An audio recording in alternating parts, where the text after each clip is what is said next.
how are you doing? Let's pop you guys in there, and then hopefully I can speak to you a bit better. Oh, my hair's a mess.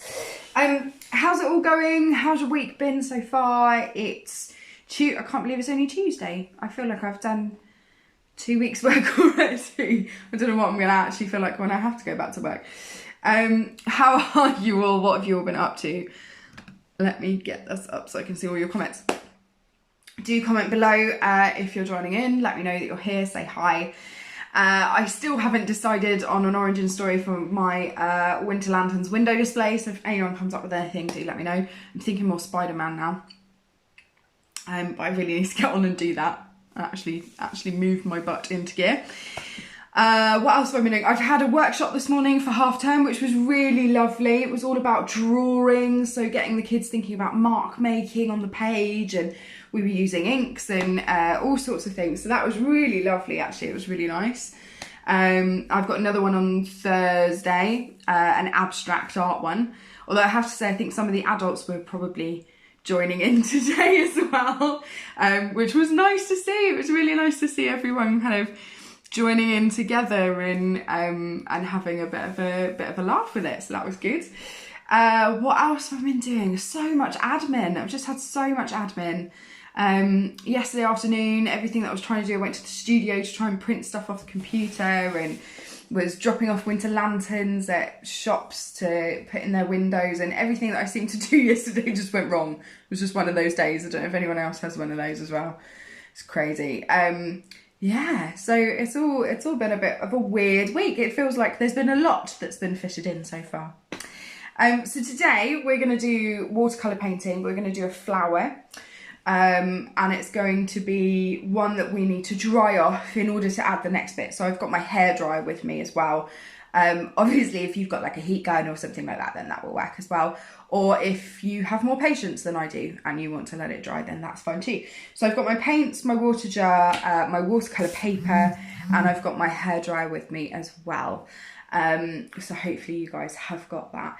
And what we're painting in, it looks to me like, not that I'm a flower expert by any means, but it looks to me a little bit like a peony, which they're beautiful actually, kind of peony flowers. When they all open up, they're stunning, absolutely stunning.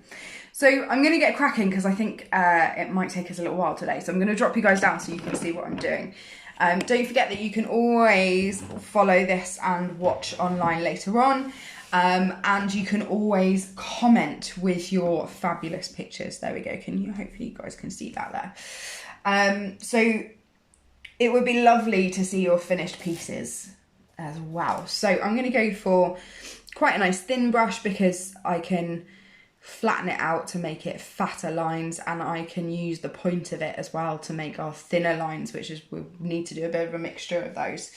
So the first thing that I'm going to do is actually paint the petals round just with the water, and you'll start to see where I'm painting this when you might be able to see the light reflecting off of it actually, but when I drop some colour in. The reason I'm doing it this way is because I actually want a very pale colour, and I'm just kind of painting the water in a bit randomly here actually. And I'm leaving a little gap in the middle as well, because we don't need all of that. So I am going to show you when the colour drops in whereabouts all this. So I'm leaving a couple of gaps here and there as well.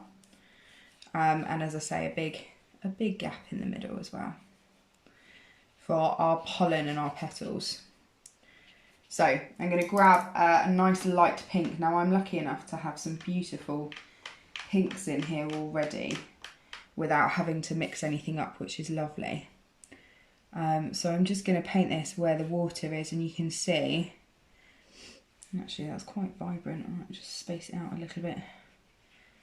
This pigment does actually go quite far, especially if you're looking for something that's not too bright and trying to take the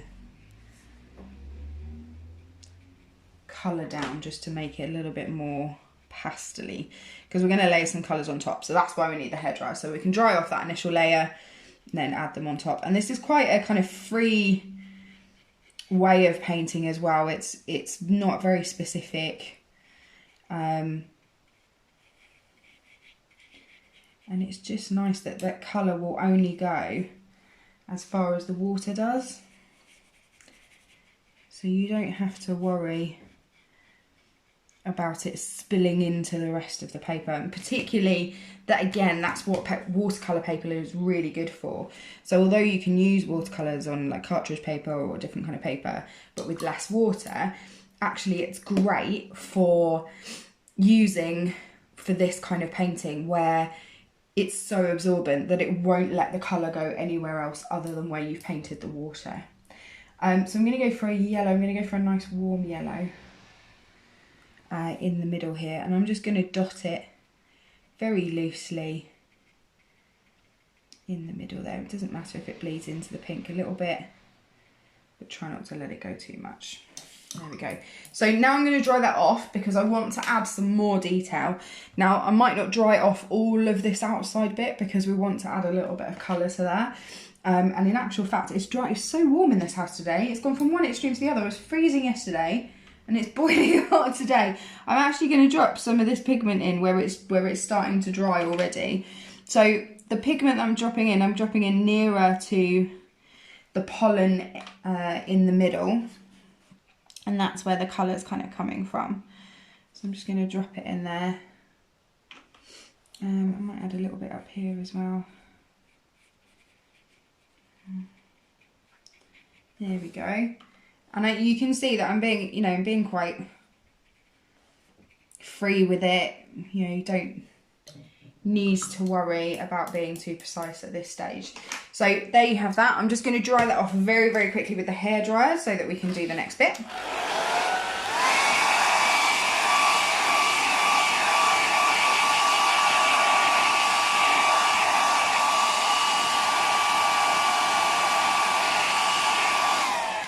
There we go. It was so warm in here that didn't take seconds to dry. So you can see that we've got just a really nice pale background, but it's slightly mottled by the darker colours that we put in there. So the next bit that we're going to do is use like a kind of almost an ochre colour, a nice darker brown, and I'm going to use very little water this time and just the very tip of my brush because we're going to give some more detail to this pollen bit here, and I'm literally just going to dot some in. A little bit more pigment on there, a little bit less water. There we go. And it can go slightly out onto the petal as well, just kind of showing where that stamen is. All that lovely pollen for the bees. There we go. And then I'm going to use probably a slightly darker pink than the one I used before. And I'm just going to outline a couple of the petals. So for example, just going to kind of give it a bit of line there and maybe a couple of lines upwards as well. So you're really adding the detail in. You can of course add this detail in if you've got watercolour pencils. Watercolour pencils work really well with this. I'm just adding a few in. And again, you don't have to do it on every petal even. And you're just adding the impression of it being there. You just want to balance up the colour where the water's taken that away. There we go. It's starting to look less like a peony now. But as I say, I'm a bit hopeless with flowers and naming flowers. I wish I could remember that kind of thing. It's just not going to happen. Here we go. And maybe a couple more over here. Again, just pick up that colour again. If it starts to kind of lighten too much, we want a fair amount in. So here we go.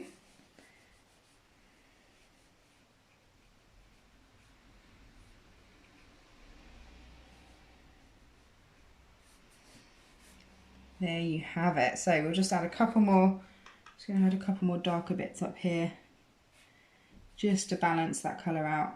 And as it dries, it will start to soften slightly anyway. So there we have our beautiful flower. And you can see, so it's really nice having that drying time in between if you're going to pick out the real detailed bits there. And yeah, like I say, you can do that with watercolour pencils as well, and then go over it with slight water. I'm going to add some leaves, but this time I'm going to go with a nice blue, I think. Let's go with that one, a nice dark blue. So I'm going to add a couple up here. And this is where you can really flatten your brush down, and then if you pull it up into a point, I'm just going to add another bit to that leaf. There we go. Oh, look at that blue against that pink. That's gorgeous. You can, of course, you know, you can do these whatever colour you want once you start doing them. Oh, I like that colour. Love that colour.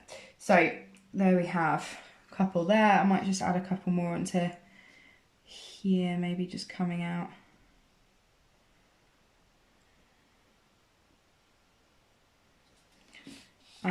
And then we've got to fill some space down here, so let's give this a nice big one there. As I say, it's just that same technique to get that shape with that leaf. Just literally pressing down and then pulling up to the point, so you get a nice end point bit, which is lovely to use. And pull up. Same with that one.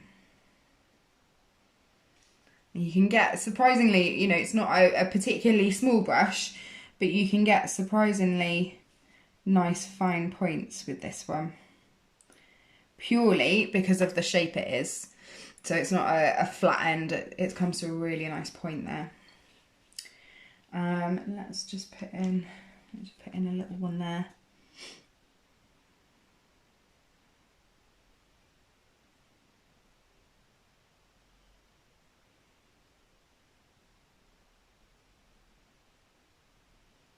There you go. Take that colour off and put it back in there again. Make sure the colours are nice and balanced up as well as you use them. And then I might just put another, just a little one in there. Take some of that pigment because that bit's a bit too strong. So a lot of, well, any kind of painting actually, or drawing, creating artwork, is about the balance in the colour. So make sure you're getting that balance. There we go. I think I'm happy with that as it is, maybe. Maybe put one little one in there. There we go. I'm happy with that now. That is a really nice colour against that pink. Really loving that. So again, if you wanted to add any detail into these, you could always dry that off as well with a hairdryer. And then just add in a few lines in like we did to outline the petals. So you don't have to keep that as it is. So there you go. There we have it. One completely finished. Beautiful. Well, I think it looks like a peony. I don't know what you guys think it looks like. But one finished flower. So you can always go back and rewatch this as well if you missed it. You can watch it later. We'll save it to our page.